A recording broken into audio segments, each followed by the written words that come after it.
disjunctor type B C D K និង Z តើ type disjunctor សំដៅលើអ្វីហើយតើ type នីមួយៗមានលក្ខណៈខុសគ្នានឹងការប្រើប្រាស់ខុសគ្នាយ៉ាងដូចម្ដេចដូច្នេះខ្ញុំនឹងបកស្រាយបញ្យលទាំងអស់គ្នានៅក្នុងវីដេអូមួយនេះផងដែរដោយបានដឹងហើយថា disjunctor របស់យើងគឺមាន type ណា type គឺប្រភេទអញ្ចឹងយើងធ្លាប់ដឹងគឺមាន type C type B និង type D ដែលយើងធ្លាប់និយមប្រើកន្លងមកហ្នឹងជាពិសេសគឺ type C គឺឃើញទលំទលាយមែនតើតែពោះ type K និង type Z ហ្នឹងគឺយើងកម្របានឃើញប៉ុន្តែវាមានណាដូចខ្ញុំធ្លាប់ប្រាប់អញ្ចឹងមិនមែនមានតែ3ទេគឺមានដល់តែ5ហ្នឹងណោះហ្នឹងហើយអញ្ចឹង type ហ្នឹងគឺជាអី type ហ្នឹងបើយើងបកជាភាសាខ្មែរអាចបកថាជាប្រភេទឬក៏ជា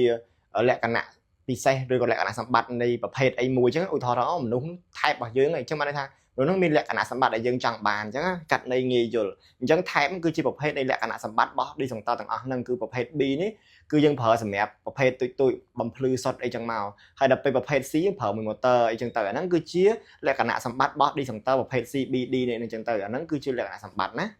អញ្ចឹងសម្រាប់ type C របស់យើងនេះគឺនិយាយអំពីខ្សែកោង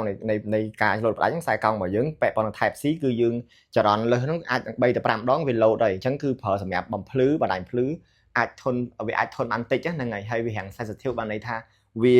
ឆាប់ក្នុងការលោតកាត់ផ្ដាច់ចឹងទៅដល់ពេល type C វិញល្បឿនដំណើរការរបស់វាហ្នឹងគឺនៅក្នុងចន្លោះពី5ទៅ10ដងនៃចរន្ត nominal ចរន្តសរុបរបស់ disjunctor នឹងឯងហើយវាប្រើប្រាស់សម្រាប់ motor តូចឬក៏បើការប្រែប្រួលហ្នឹងវាមធ្យមមិនលឿនពេកក៏មិនយឺតពេកអញ្ចឹងស័ក្តិសមប្រើក្នុងផ្ទះបើក្នុងផ្ទះរបស់យើងមិនមានតែអំពូលសុទ្ធទេវាមាន restang មានអីមានឆ្នាំងបាយមានម៉ាស៊ីនជែកខ្លះចឹងតែប្រើ C គឺត្រឹមត្រូវហើយចំពោះ type D វិញគឺប្រើសម្រាប់ motor ធុនធំសម្រាប់ឧស្សាហកម្មតែម្ដងណាដោយចរន្តរបស់វាធ្វើការនោះគឺចន្លោះពី10ទៅ20ដងនៃចរន្ត nominal បានន័យថាវាភាពធន់វាគឺខ្ពស់បានន័យថាវាលើសខ្ពស់ខ្លាំងមែនទែនទៅវាលោតហើយចំពោះ type K វិញគឺពាក់ព័ន្ធទៅនឹងការលើសរបស់វាគឺចន្លោះពី10ទៅ12ដងបានន័យថាវាលើសអា type C បន្តិចហើយវាក្រោម D បន្តិចបានន័យថាវាប្រើ motor ដែរប៉ុន្តែមិនមែនជា motor ឧស្សាហកម្មធំទេវាជា motor ធម្មតាតែច្រើនអីចឹងទៅអាហ្នឹងគឺយើងអាចប្រើ type K នឹងបានចំពោះ type Z វិញគឺយើងគឺវាឆាប់លោតមែនតើគឺចន្លោះពី2ទៅ3ដងទេគឺតិចជាង type B ទៀតអញ្ចឹងអាហ្នឹងគេប្រើគឺវារសើបខ្លាំងហ្មងបានន័យថាវា sensitive ខ្លាំងបានន័យថាវា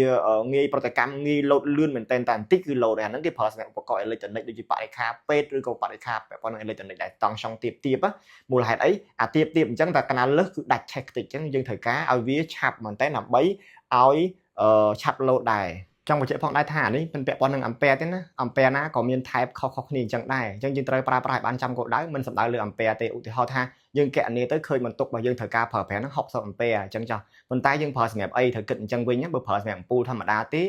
តូចមែនតើនោះគឺយើងអាចយកអា type D ទៅបើយើងប្រើសម្រាប់ឧទាហរណ៍ឧបករណ៍សម្រាប់ងាយលោតងាយឆេះអីមែនតើនោះយើងប្រើ type Z ទៅតែបើយើងប្រើមាន motor អីលេខ្លះប្រើ type C ទៅទោះអំពែដូចគ្នាក៏ដោយចឹងខ្ញុំចែកម្លឹកទាំងអស់គ្នាថាអំពែគឺជារឿងអស់អំពែប៉ុន្តែនេះគឺជាពាក់ព័ន្ធនឹងការជ្រើសរើស type ផ្សេងគ្នាណាអត់ពាក់ព័ន្ធគ្នាទេអញ្ចឹងទោះ type អី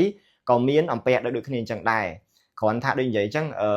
វាមាន type ប្រភេទខុសៗគ្នាយើងគួរតែជ្រើសរើសទៅតាមការប្រើប្រាស់ជាក់ស្ដែងរបស់យើងអញ្ចឹងឧទាហរណ៍ថាយើងប្រើ motor គួរជ្រើសរើស type អី motor ធម្មតា type អី motor ធំ type អីឧទាហរណ៍ដូចជាអញ្ចឹងបើយើងប្រើ motor ឧស្សាហកម្មនៅក្នុងសហគ្រាសមួយត្រូវការ motor ច្រើនបើបន្ទុកធំ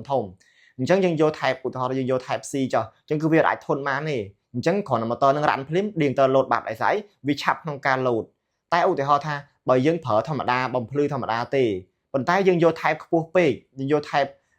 D អញ្ចឹងចុះឧទាហរណ៍ណាតែដល់ពេលក្នុងផ្ទះយើងសិនអំពូលធម្មតាហ្នឹងអញ្ចឹងបានវាលោតបន្តិចដាច់អញ្ចឹងបើវាអត់ដាច់ទេបើយើងប្រើ type ខុសវាក្រដាច់អញ្ចឹងបានន័យថាម៉េចគឺគ្រឿងទទួលឆេះអស់លីងឆេះគ្រឿងទទួលអស់disjunctor មិនតាន់លោតផងអញ្ចឹងវាហានិភ័យអញ្ចឹងយើងគួរជ្រើសរើសឲ្យបានត្រឹមត្រូវទៅតាមមុខងារនៃការប្រើប្រាស់របស់យើងជាក់ស្ដែងមិនមែនចេះតែរើសទេអីតាមអំពើចិត្តរបស់យើងទេណាហ្នឹងហើយអញ្ចឹងខ្ញុំមានប៉ុណ្ណឹងចែកម្លែកសង្ឃឹមថាវាជាប្រយោជន៍ដល់អ្នកគ្នាហើយបើសិនជាមានខុសតអីសូមអធិស្ឋានវាខ្ញុំសង្ខេបលឿនមែនតើនិយាយឡើងញាប់អត់មានដាក់គុណទេអានេះគឺនិយាយញាប់ស្រៀនតែម្ដងដោយសារអត់ខ្លាចអត់ចប់ធ្វើវីដេអូខ្លីពេកវាពិបាកមើលវាយូរពិបាកផុសអញ្ចឹងណាអរគុណ